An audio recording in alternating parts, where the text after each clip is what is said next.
حضرت عمر رات کے اندھیرے میں نکلتے ہیں اور کافی دور پہنچ جاتے ہیں. جب کافی دور پہنچ گئے تو کیا دیکھتے ہیں کہ جھونپڑی کے باہر ایک آدمی رو رہا ہے. مسلمان نہیں ہے, اور سنو, مسلمان نہیں ہے, رو رہا ہے. حضرت عمر اس کے پاس بیٹھ گئے. کیا ہوا بھائی تمہیں, کیوں رو رہے ہو اتنی رات میں؟ اور سنو, بڑا زبردست واقعہ ہے, اور ہمارے پنچایت کرنے والے لوگ بھی سنیں. حضرت عمر کا فیصلہ دیکھیے کیسا تھا, سنیے. اس آدمی نے کہا, ارے جا یار, تو یہاں کے بیٹھ گیا, میرا دماغ ویسے ہی خراب ہے, تو اور خراب کرنے آ گیا. ارے سنو, تمہیں ٹینشن ہے, مجھے بھی ٹینشن ہے. دیکھیے حضرت عمر الٹا چلتے ہیں. تم بھی رات میں یہاں بیٹھے ہو, میں بھی رات میں آیا ہوں, چلو ایک کام کریں, تم اپنا درد بانٹو, ہم اپنا درد بانٹتے ہیں. اب اس نے سوچا چلو یہ بھی پریشان ہے, میں بھی پریشان ہوں, رات میں, اتنی رات میں کون نکلتا ہے. تو دو پریشان ایک جگہ بیٹھ گئے. حالانکہ حضرت عمر پریشان نہیں تھے, لیکن اس کی پریشانی جاننے کے لیے پریشان بن گئے. اس نے کہا بھائی, حضرت عمر نے کہا بتاؤ کیا بات ہے.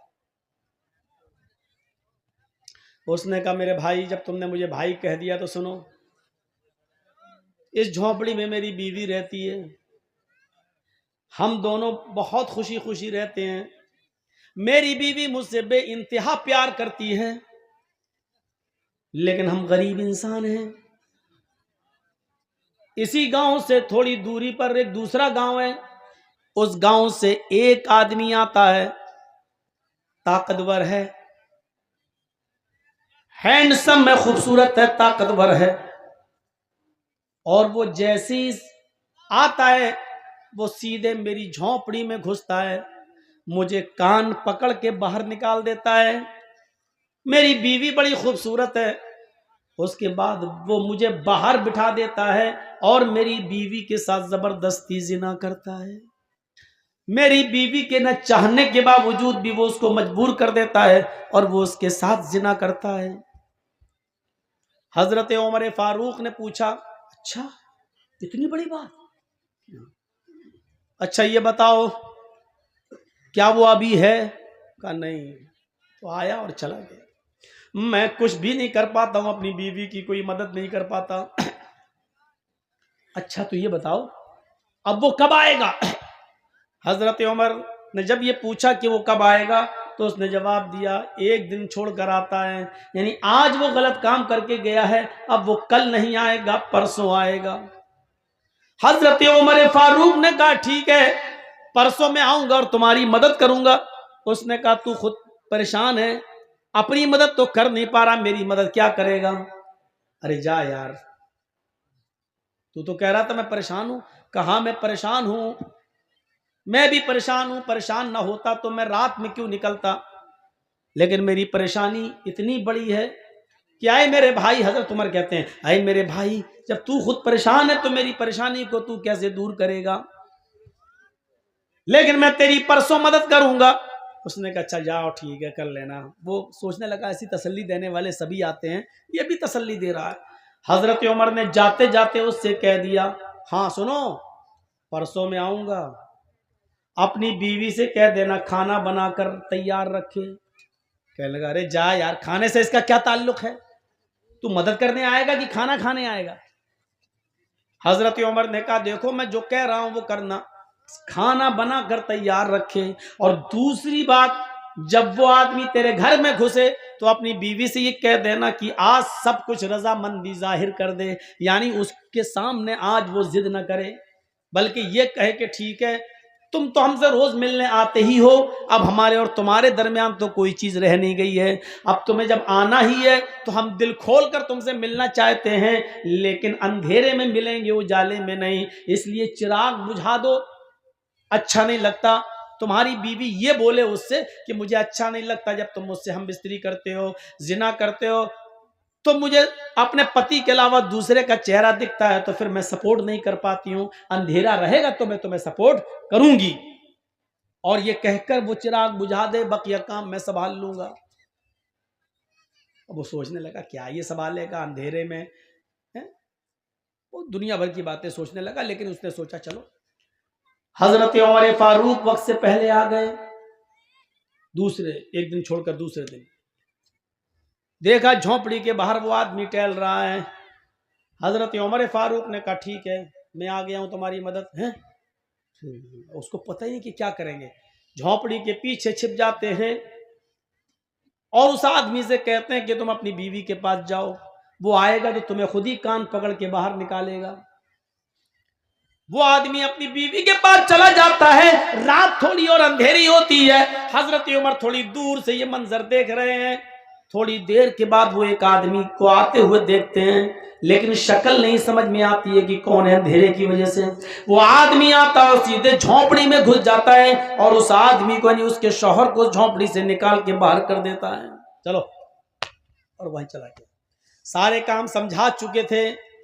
بیوی بولی ٹھیک ہے بھائی، اب تم تو آتے ہی ہو ہمارے پاس، اب ضد کرنے سے کیا فائدہ، ہمیں بھی کوئی فائدہ ملے گا نہیں، ہم بھی زندگی کے مزے لینا چاہتے ہیں۔ ایک کام کرو، جب تم ہمارے ساتھ ملتے ہو روشنی میں، تمہارا چہرہ جب آتا ہے تو پتی کی جگہ جب میں تمہیں دیکھتی ہوں تو میں ڈر جاتی ہوں، ایک کام کرو چراغ بجھا دو اور اس کے بعد ہم سے ملو، پھر دیکھو ہم تمہیں کتنا خوش کرتے ہیں۔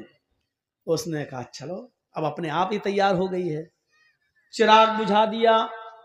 جیسے ہی چراغ بجھتا ہے، حضرت عمر فاروق زیادہ لیٹ نہیں ہوتے ہیں، کیونکہ اگر لیٹ ہوں گے تو کہیں زناکاری نہ ہو جائے، اس کو بھی بچانا ہے، اس کی بیوی کو اس زنا سے بچانا ہے۔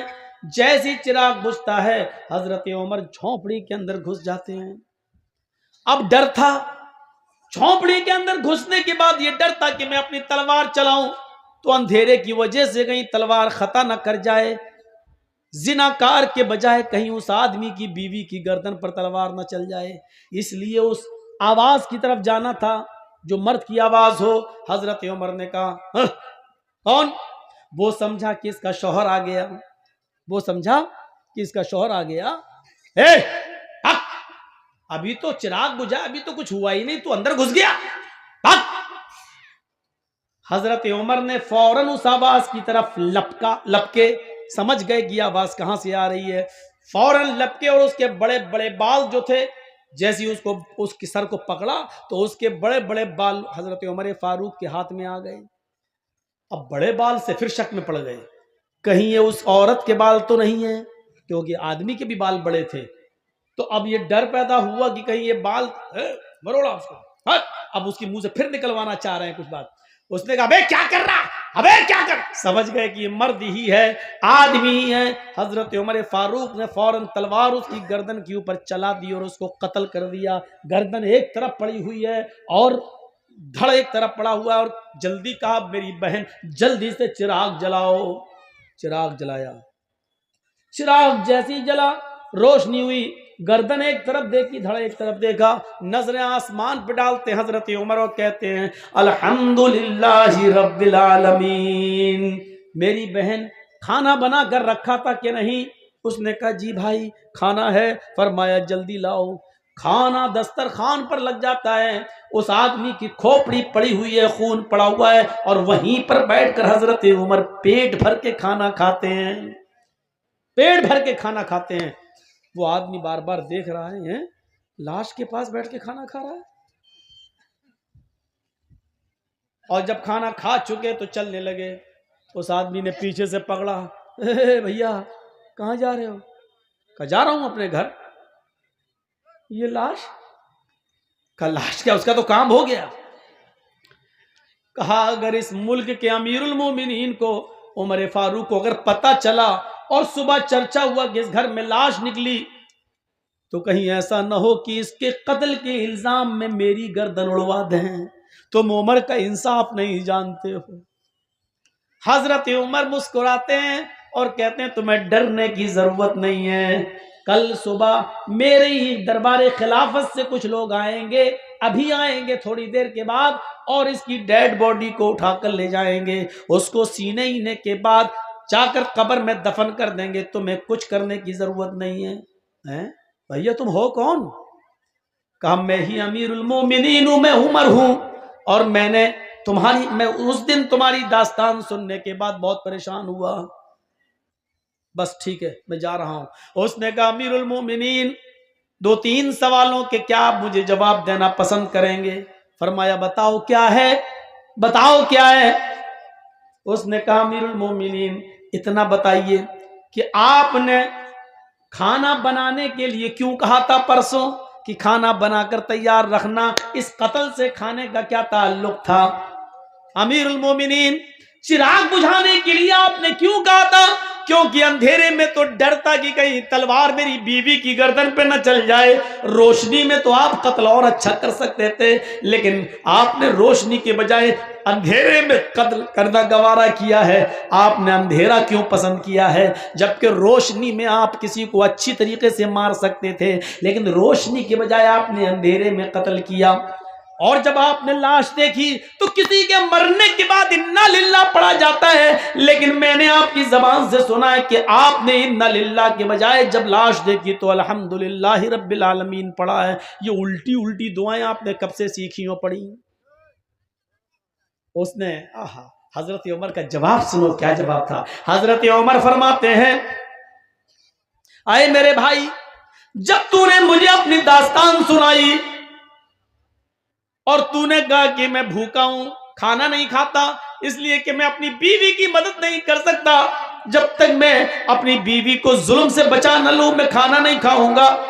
جب تو نے مجھ سے یہ بات کہی تو اس وقت میں نے دل میں سوچا، اے عمر تو کتنا بد نصیب ہے، تو کتنا مطلب پرست ہے۔ تیرے خلافت کے زمانے میں، تیرے درباری خلافت میں، تیرے دور خلافت میں ایک غریب آدمی کی بیوی کے اوپر ظلم ہو رہا ہے اور تو بستر پر چادر اوڑھ کے سوتا رہتا ہے، کل قیامت کے دن تجھے جواب دینا ہوگا۔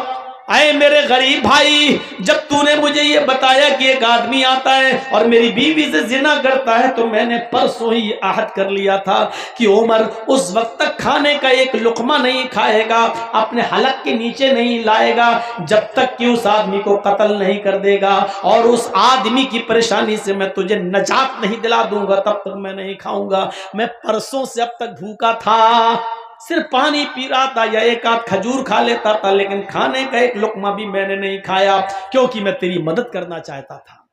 اس لیے میں نے کہا تھا کہ کھانا بنا کر رکھنا۔ آج اس آدمی کے سامنے میں نے کھایا کھانا اس لیے کہ میں 2 دن سے بھوکا تھا، اور آج میں نے پیٹ بھر کے کھانا کھایا۔ اچھا ٹھیک ہے، لیکن اندھیرے میں قتل کیوں کیا؟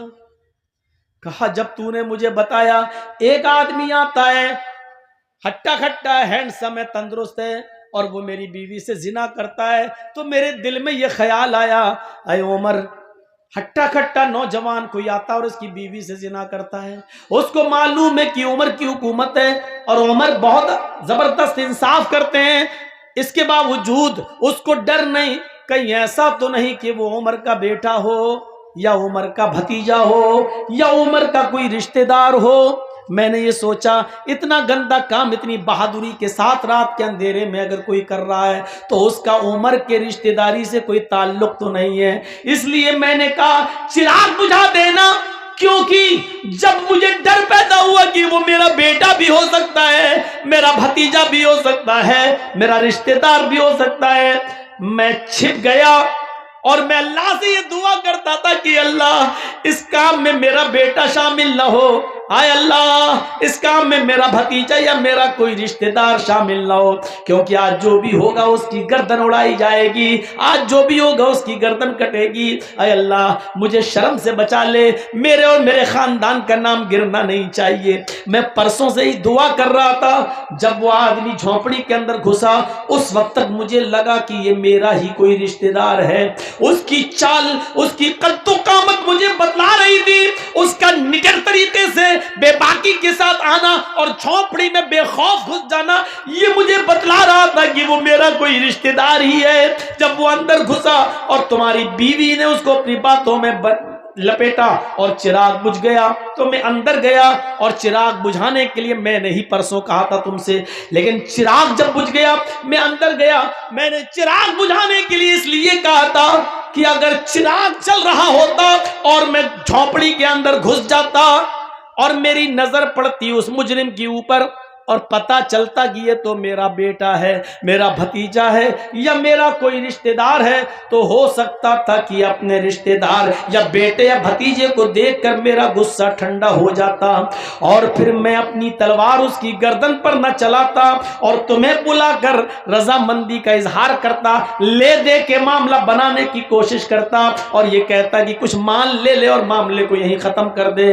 ہو سکتا تھا اگر میرا رشتہ دار ہوتا تو میں تمہیں مناتا، شاید میری تلوار نہ چلتی، میرا غصہ ٹھنڈا ہو جاتا، اس لیے میں نے چراغ بجھانے کا حکم دیا تھا تاکہ جب میں تلوار چلاؤں تو مجھے یہ پتہ نہ ہو کہ میں تلوار اپنے بیٹے، بھتیجے یا رشتہ دار پہ چلا رہا ہوں یا کسی غیر پر۔ پھر میں نے تلوار چلائی، اللہ کی قسم اس وقت تک بھی مجھے یقین نہیں تھا کہ میری تلوار کس پہ چل رہی ہے، میں یہی سمجھ رہا تھا یہ کوئی میرا رشتہ دار ہی ہوگا۔ میں نے اپنی تلوار اس کی گردن پہ چلائی، جب تلوار سے اس کی گردن کٹ کے زمین پہ گری تو میں نے کہا چراغ چلاؤ، کیونکہ مجھے یہ دیکھنا تھا کہ یہ کوئی میرا بیٹا، میرا بھتیجا یا میرے گاؤں کا رشتہ دار تو نہیں ہے۔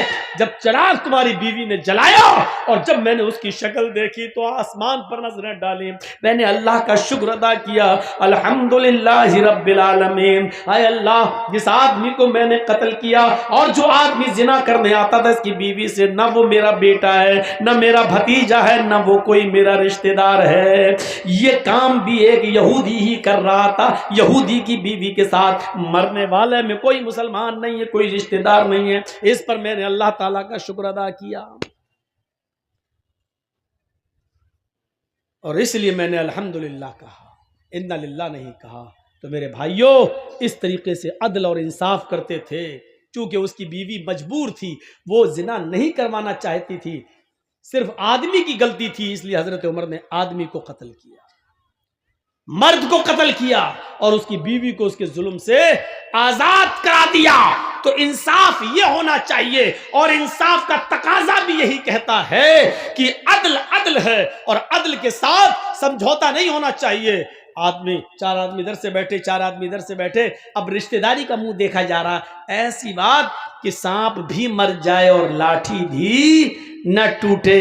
مولانا صاحب ایسا راستہ نکالیے بیچ والا کہ کام بن جائے۔ نہیں، اسلام کی درشٹی میں یہ نہیں، جرم کو جرم کہو، انصاف اور امن کو امن کہو، عدل کو عدل کہو، سچ کو سچ کہو اور جھوٹ کو جھوٹ کہو۔ یہی اسلام سکھاتا ہے، یہی اسلام کی دعوت ہے اور یہی اسلام کہتا ہے کہ وہ کوئی بھی ہو اور کسی بھی دھرم کا ماننے والا ہو، انسانیت کا دامن آپ کے ہاتھ سے نہیں چھوڑنا چاہیے، عدل ہونا چاہیے، انصاف ہونا چاہیے اور یہی سب مذہب کی تعلیم ہے، سارے دھرم کی یہی تعلیم ہے۔ میرے بھائیوں، اسلام چونکہ سب دھرموں سے میں اعلیٰ ہے، افضل ہے، اس لیے اسلام نے سب سے زیادہ انسانیت کو فروغ دیا ہے، انسانیت کو یہاں تک کہا ہے کہ اگر کسی عورت کے پیٹ میں ناجائز بچہ بھی ہے، اگر کالج میں پڑھتے ہیں لڑکا اور لڑکی، اسٹوڈنٹ ہیں اور لڑکا اور لڑکی سے غلطی ہو گئی اور دونوں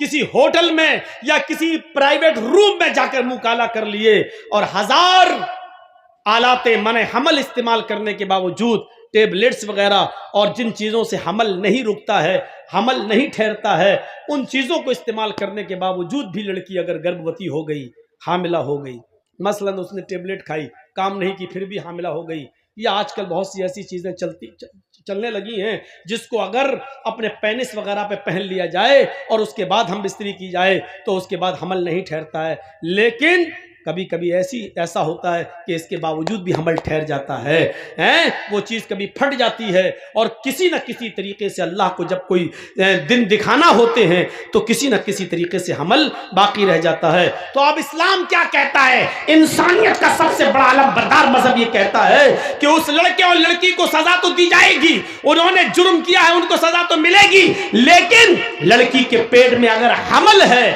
تو لڑکے کو پہلے سزا دے دو، لیکن لڑکی کو اتنے دن کے لیے ملتوی کر دو جب تک کہ اس کے پیٹ کا بچہ باہر نہ آ جائے۔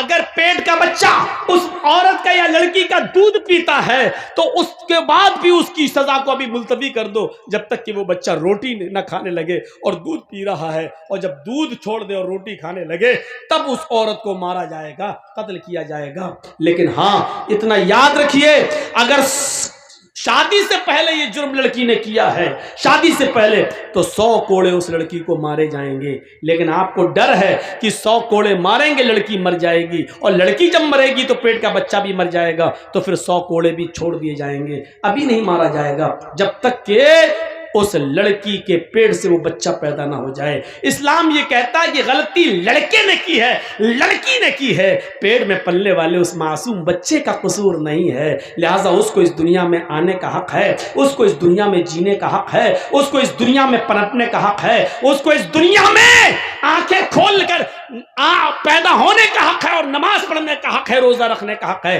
اگرچہ اس کا باپ ناجائز ہے، اس کی ماں ناجائز ہے، لیکن جب وہ بچہ باہر پیدا ہوگا تو اس کی نماز جائز مانی جائے گی، اس کے روزے جائز مانے جائیں گے، اور وہ جب شادی کرے گا تو اس کا نکاح جائز مانا جائے گا. میرے بھائیوں، یہ اسلام کسی معصوم کو سزا نہیں دیتا ہے، کسی ایسے شخص کو جس کا کوئی قصور ہی نہ ہو اس کو سزا نہیں دیتا ہے. یہ ہمیں اور آپ کو انصاف سے کام لینا چاہیے کہ انسانیت، اسلام اپنی جگہ پر ہے، انسانیت اپنی جگہ پر ہے. آپ مرڈر نہیں کر سکتے ہیں انصاف کا، خون نہیں کر سکتے ہیں انصاف کا. ایک شخص اللہ کے نبی کے پاس آئے، دونوں مقدمہ لے کر آئے. ایک کہتا اللہ کے نبی یہ زمین میری ہے، دوسرا کہتا اللہ کے رسول یہ زمین میری ہے، یہ زمین میری، یہ زمین میری. تھوڑا سا شور نہیں. اللہ کے رسول نے کہا بھائی دونوں صحابی، اللہ کے نبی نے کہا بھائی زمین تو کسی ایک کی ہوگی، اور وہ دونوں دعوے کر رہے ہیں. اچھا ایک بات بتائیے، کسی چیز پر ہم 2 دعوے کریں تو ایک ہی کا تو ہوگا دونوں میں سے. اللہ کے نبی نے کہا کہ بھائی دونوں میں سے کسی ایک کا ہے. اب کوئی ماننے کے لیے تیار ہی نہیں، ہر ایک کہہ رہا ہے یہ میری، یہ میری. تو اللہ کے نبی نے کہا میرے پاس کیوں آئے ہو؟ کہا آپ سے سچا فیصلہ کرانے. اللہ کے نبی صلی اللہ علیہ وسلم نے فرمایا کہ تم دونوں اپنی باتیں رکھو. بھائی ایک طرفہ بات سن کر کبھی فیصلہ مت کرنا. اللہ کے نبی نے دونوں کو بلایا، دونوں کی گفتگو سنی، لیکن اب دونوں میں بڑا عجیب مسئلہ ہے. بھیا بیٹھ جاؤ، راجیو گاندھی، او مودی صاحب کے بیٹے بیٹھ جاؤ. دونوں کی گفتگو میں ایک اور پیچ پھنس گیا. کبھی کبھی ایسا بھی ہوتا ہے، آپ کے سامنے بھی ایسا ہو سکتا ہے. جو پنچ ہوں فیصلہ کرتے ہوں وہ سنیں. اللہ کے رسول کے سامنے پیچ یہ پھنس گیا، ایک بیچارہ کم بولنے والا ہے، ایک زیادہ بولنے والا ہے. جو کم بولنے والا ہے وہ بات کر ہی نہیں پا رہا ہے، یہ زمین میری، ہم نے فلاں سے خریدا تھا، یہ وہ بیچارہ وہ بول ہی نہیں پا رہا صحیح سے. اور دوسرا بڑ بڑ کرتا چلا جا رہا ہے اور اپنی بات کو بڑی اچھی طریقے سے رکھ رہا ہے. اب بڑے شک اللہ کے نبی بڑے اس میں پھنس گئے، یہ بیچارہ بات کر ہی نہیں پا رہا ہے اور یہ بڑبڑ کرتا چلا جا رہا ہے. دونوں میں بالکل ایک تو ایسا سمجھو جیسے مودی جی چپ ہوتے ہی نہیں، بڑبڑ بولتے چلے جاتے ہیں. آپ نے سنا نا وہ ایک آدمی دوربین سے دیکھ رہا تھا، مودی جی پوچھتے بھائی کیا دیکھ رہا ہے؟ میں تو یہاں کھڑا ہوں، کیمرے میں آنے کا شوق مجھے، تو اوپر کیا دیکھ رہا ہے؟ صاحب میں اوپر آپ کو نہیں، آپ کی باتوں کو دیکھ رہا ہوں، کتنی اوپر جا رہی ہیں، میں ان کو دیکھ رہا ہوں، کتنا لمبا پھینکتے ہیں آپ دوربین سے. تو ایک آدمی پھینکنے میں ماہر، بولتے ہی بولتا چلا جاتا ہے، بڑ بولتا چلا جاتا ہے. اور دوسرا اس میں بالکل ایسا ہے منموہن، وہ بولتے ہی نہیں، آواز ہی نہیں نکلتی، وہ چپ رہتے ہیں. تو یہ دونوں ایسے ہو گئے، ایک بند ہی نہیں ہو رہا، دوسرا بولتا چلا جا رہا ہے. اور ایک تو بولتا چلا جا رہا، دوسرا بیچارہ بول ہی نہیں پا رہا. دونوں کی گفتگو سننے کے بعد اللہ کے نبی نے کیا فیصلہ سنایا؟ سنو، تم نے اپنی بات اچھی طریقے سے پیش کی، تم اپنی بات اچھی طریقے سے پیش نہیں کر سکے، لیکن فیصلہ سنیے کیا کہا. ہو سکتا ہے کہ سچے تم ہو، یعنی کم بولنے والے سے کہا ہو سکتا ہے کہ سچے تم ہو، لیکن اپنی بات اچھی طریقے سے مجھے سمجھا نہیں پا رہے ہو، اپنی دلیل اپنی طریقے سے میرے سامنے پیش نہیں کر سکے ہو. اور ہو سکتا ہے یہ زیادہ بولنے والا یہ جھوٹا ہو، لیکن اپنے جھوٹ کو اپنی چرب زبانی کی وجہ سے اس نے اچھی طریقے سے ہمیں پیش کر دیا ہو، اس لیے میرا فیصلہ جو ہوگا مانو گے؟ دونوں نے کہا اللہ کے رسول ہم آپ کا فیصلہ مانیں گے. آپ نے کہا یہ زمین میں اس کو دے رہا ہوں جو زیادہ بول رہا ہے، اس نے اپنی بات ہمیں سمجھا دی ہے، اس کی بات ہمارے سمجھ میں آ رہی ہے، لیکن ہو سکتا ہے کہ مجھ سے غلطی ہو رہی ہو سکتا ہے یہ غلط ہو، کیونکہ مجھے معلوم نہیں، ہم تو اس کی باتیں سن کر اور اس کی مضبوط دلیل دیکھ کر اس کے حق میں فیصلہ کر رہے ہیں، جاؤ یہ زمین تمہاری۔ وہ اٹھ کے جانے لگا۔ دوسرے نے کہا اللہ کے رسول ٹھیک ہے آپ نے اس کو دے دیا، ہم نے مان لیا آپ کا فیصلہ سر آنکھوں پر۔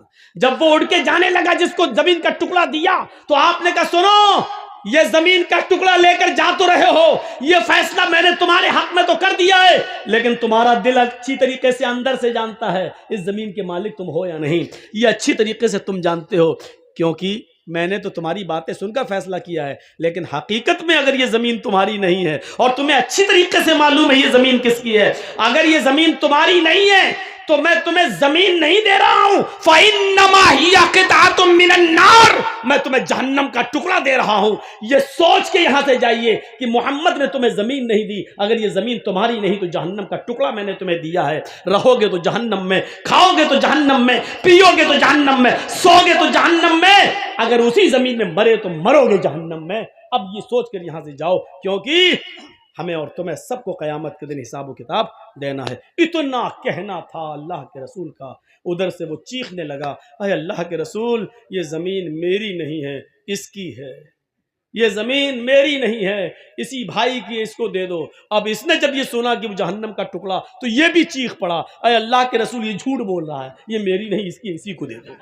ابھی دونوں کہہ رہے تھے میری ہے، لیکن دونوں نے سوچا کہ اب کیا کہ پتہ نہیں ہو سکتا میری نہ، دوسرا بھی سوچنے لگا ایسا نہ ہو کہ مجھے تو میرے باپ دادا سے ملی چلی آ رہی ہے، ہو سکتا میرے دادا نے کسی کی زمین پہ قبضہ کیا ہو، تو دوسرا بھی ڈر گیا، کہنے لگا اللہ کے رسول یہ جھوٹ بول رہا ہے، نہیں میری نہیں اسی کی، اسی کو دے دو۔ اللہ کے نبی نے کہا ابھی تو دونوں کہہ رہے تھے میری، اب کیا ہوا؟ دونوں کہتے میری نہیں، بھاگ گئے، جانے لگے۔ آپ نے کہا سنو میں کیا کروں؟ کہا ہم نہیں لے رہے ہیں۔ دونوں نے مل کر وہ زمین اللہ کے رسول صلی اللہ علیہ وسلم کو دے دی کہ اللہ کے رسول ٹھیک ہے ہم دونوں مل کر آپ کو دے رہے ہیں، آپ اسلام کے کام میں لے آئیے۔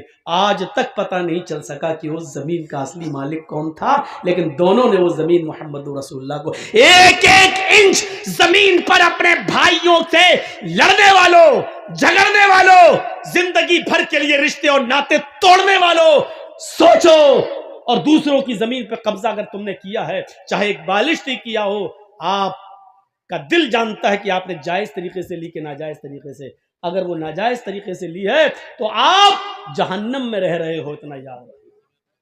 وہ جہنم کا ٹکڑا ہے، جنت نہیں ہے، وہ جہنم کا ٹکڑا ہے جو 7 زمینوں کا طوق بنا کر تمہارے گلے میں قیامت کے دن ڈالا جائے گا۔ اور اس حدیث سے یہ بھی پتا چلا کہ پنچایت میں فیصلہ کیسا ہوتا تھا، دلیلیں دونوں طرف سے سنی جاتی تھیں، اور دونوں طرف سے سننے کے بعد فیصلہ دلیلوں کی بنیاد پر کیا جاتا تھا۔ کیا پنچایتوں میں آج ایسا فیصلہ ہو رہا ہے؟ دونوں طرف سے بات سن کر کیا عدل و انصاف کی روشنی میں، دلیلوں کی روشنی میں کیا فیصلہ ہوتا ہے؟ سپوز دیٹ، فرض کر لیجئے، آپ کے اس گاؤں کا کیا نام ہے؟ گودا سیمن۔ چلیے فرض کر لیجئے گودا سیمن کی کسی لڑکی کو کوئی لڑکا لے کر بھاگ گیا، ایک مثال دے رہا ہوں میں۔ فرض کر لیجئے ایک لڑکا لڑکی کو لے کے بھاگ گیا، لڑکی کے باپ نے پنچایت بٹھال کے کہا کہ فلاں لڑکے نے میری لڑکی کا منہ کالا کر دیا ہے، اب میری لڑکی سماج میں منہ دکھانے کے لائق نہیں ہے، سچا فیصلہ کریے۔ پنچایت نے لڑکی کو برآمد کر لیا، لڑکا لڑکی دونوں آ گئے، لڑکے کے گھر والے بھی بیٹھے ہیں اور لڑکی کے گھر والے بھی بیٹھے ہیں۔ اب پنچایت کا کام کیا ہونا چاہیے؟ پنچوں کا کام یہ ہونا چاہیے کہ یہ دیکھیں لڑکا لڑکی کو لے کے بھاگا یا لڑکی لڑکے کو لے کے بھاگی۔ اب یہ ہونا چاہیے تھا۔ اب سوال پیدا ہوتا کہ نہیں صاحب دونوں راضی تھے اس لیے دونوں بھاگے، تو پھر مجھے بتائیے کہ پھر یہ کہاں کا فیصلہ ہے کہ جب دونوں اپنی اپنی رضامندی کے ساتھ بھاگے تو تم جرمانہ صرف لڑکے کے اوپر لگاتے ہو اور لڑکے کا جرمانہ لے کر اس زناکار لڑکی کو دے دیتے ہو. یہ کہاں کا عدل ہے اور کہاں کا انصاف ہے اور کہاں کا فیصلہ ہے؟ مجھے سرپنچ اور پنچایت پہ بیٹھنے والے یہ لوگ بتائیں. کل قیامت کے دن ان سرپنچوں کو بھی اپنے اپنے جرم کا حساب اور اپنے اپنے فیصلوں کا حساب دینا ہوگا. قرآن کریم نے تو جب لڑکا یا لڑکی میں زنا ہوتا ہے تو زناکاری کے معاملے میں لڑکی کی غلطی کو مانا ہے. قرآن جب لڑکا کسی لڑکی کے ساتھ زنا کرتا ہے تو قرآن لڑکی کی غلطی زیادہ مانتا ہے. اور اسی لیے قرآن پڑھیے, قرآن نے کیا کہا؟ الزانیۃ والزانی فاجلدوا کل واحدۃ منہما مئۃ جلدہ. زنا کرنے والی لڑکی اور زنا کرنے والے لڑکے, ان دونوں میں سے ہر ایک کو 100 کوڑے مارو. اگر وہ غیر شادی شدہ ہیں تو, کنوارے ہیں تو کتنے کوڑے مارو؟ 100. اور اللہ نے یہاں کیا کہا؟ زنا کرنے والی لڑکی, یعنی پہلے لڑکی کا نام لیا, بعد میں کیا کہا؟ الزانیۃ والزانی, زناکار لڑکی اور زناکار لڑکا. پہلے لڑکی پھر لڑکا, کیونکہ زنا کی شروعات لڑکی کی طرف سے ہوتی ہے. اگر لڑکی کسی لڑکے کو زنا کے لیے دعوت نہ دے تو کوئی لڑکا کسی لڑکی کے ساتھ زبردستی زنا کر ہی نہیں سکتا ہے. زبردستی وہ ہوتی ہے کہ کھینچ کے کھیت میں لے جائے اور اس کے ساتھ منہ کالا کرے. لیکن لڑکا لڑکی دونوں گودا سمن سے بھاگ کر کشن گنج میں پکڑے جائیں تو اس کا مطلب یہ ہے کہ لڑکا لڑکی کو کھینچ کے نہیں لے گیا ہے, بلکہ لڑکا اور لڑکی دونوں راضی تھے. اسی لیے کشن گنج, اسی لیے اتر دیناج پور, اس لیے کٹیہار, اس لیے دلی یا بمبئی میں پکڑے گئے. لڑکی اتنی دور کوئی کھینچ کر نہیں لے جا سکتا ہے لڑکی کو, میرے بھائیوں. اور جب شروعات لڑکا اور لڑکی دونوں کی رضامندی سے ہوئی ہے تو پھر جرمانہ صرف لڑکے پر لگایا جائے اور اس جرمانے کا پیسہ لڑکی یا لڑکی کے ماں باپ کو دے دیا جائے. حرام ہے, حرام ہے, حرام ہے یہ فیصلہ. اور یہ کمائی بھی لڑکی اور لڑکی کے ماں باپ کے اوپر حرام ہے, جو اس نے لڑکے سے لے کر اپنی لڑکی کی زندگی کے لیے اور اس کی شادی کے نام کے کرنے کے نام پر لی ہے. کیونکہ جب غلطی دونوں کی تھی تو سماج کا کام یہ تھا کہ اگر سزا دے سکتے تھے تو دونوں کو سزا دیں, اور نہیں دے سکتے تھے تو آپ نے لڑکے سے جرمانہ لے کر لڑکی کو کیوں دیا؟ چلتا ہے تبھی تو بولے, آپ کی پرمیشن کی ضرورت تھوڑی تھی. لگتا ہے کس کے اوپر بیتی ہوئی ہے, ہمیں ایسے ہی لگ رہا ہے اس کے اوپر بیتی ہوگی یا اس کے کسی بھائی یا کسی کے اوپر تو بہرحال بیتی ہے. ایک آدمی ہم سے بولا, مولانا میاں بیوی کے حقوق پہ بولیے گا. ہم نے کہا میں سمجھ گیا, اس کا مطلب وہ اپنی بیوی سے بہت پریشان ہے. جو آدمی ہم کو کہتا ہے اس پہ بولو, اس کا مطلب یہ ہے کہ وہ اس میں ملوث ہے, ورنہ اس کو کیا مطلب مولانا جو بولیں گے قرآن حدیث بولیں گے. تو یہ پنچایت کا فیصلہ میرے بھائیوں غلط ہوتا ہے کہ لڑکے والے سے پیسے لے کے لڑکی کو دے دیا جائے. نہیں. اور شروعات جب لڑکی کی طرف سے ہوتی ہے, بتائیے کیسے ہو سکتا ہے زنا؟ ریپ اسلام کے اندر اگر لڑکے نے لڑکی پر زبردستی کی تو لڑکی پر تو سزا ہے ہی نہیں, صرف لڑکے پر سزا ہے. اور لڑکی نے زبردستی کی, لڑکے کو کھینچا تو لڑکی کو سزا ہے, لڑکے کو سزا نہیں ہے. لیکن جب دونوں نے رضامندی کے ساتھ کیا ہے تو دونوں کو سزا ہے اسلام کے اندر. میرے بھائیوں اس کو سوچئے, صاحب اس نے لڑکی کے ساتھ ایسا کیا تو اب لڑکی کہاں جائے گی؟ جہنم میں جائے. میرے باپ کا کیا جا رہا ہے, بھاگی کیوں؟ صاحب لڑکی کا باپ پریشان ہے, زندگی بھر منہ نہیں دکھائے گا. ابے کمینے تو نے موبائل دیا کیوں تھا اپنی لڑکی کو؟ نہ موبائل دیا ہوتا, نہ فون پہ بات ہوتی, نہ واٹس ایپ چلتا, نہ بھاگنے کی نوبت آتی. ساری غلطی تو لڑکی کے باپ نے کی ہے, اور سزا لڑکے کو ملے کہ اس سے پیسہ لے کے لڑکی کے باپ کو دیا جائے. میرے بھائیوں ایسی لوگوں کو دیوس کہا ہے قرآن نے, بھڑوا. تیری لڑکی بھاگی کیسے؟ تیری لڑکی گئی کیسے؟ تیری لڑکی اس لڑکے کے ساتھ لنک میں آئی کیسے؟ تو کر کیا رہا تھا؟ گھر میں کیا کر رہا تھا تو نے اپنی لڑکی کا سے سوال جواب کیوں نہیں کیا؟ تو نے اپنی لڑکی کی نگرانی کیوں نہیں کی؟ اس لڑکی کی نوبت لڑکے تک پہنچنے کی کیسے آئی ہے؟ کیا باپ کی غلطی نہیں ہے؟ اگر ایسی جگہ پر پنچایت میں ہمیں بٹھایا جائے تو لڑکی کو 100 کوڑے مارنے کے ساتھ ساتھ 20 کوڑے باپ کو بھی مرواؤں. تیری تربیت اچھی نہیں تھی اس لیے لڑکی بھاگی ہے, تو بھی مجرم ہے. زناکاری کے معاملے میں, ریپ کے معاملے میں لڑکیوں کا کردار آگے جا رہا ہے. میرے بھائیوں سماج کے لوگوں کو چاہیے کہ صرف ایک طرفہ سزا نہ سنائی جائے, ایک طرفہ سزا نہ سنائی جائے. صاحب لڑکے کا کیا گیا ہے,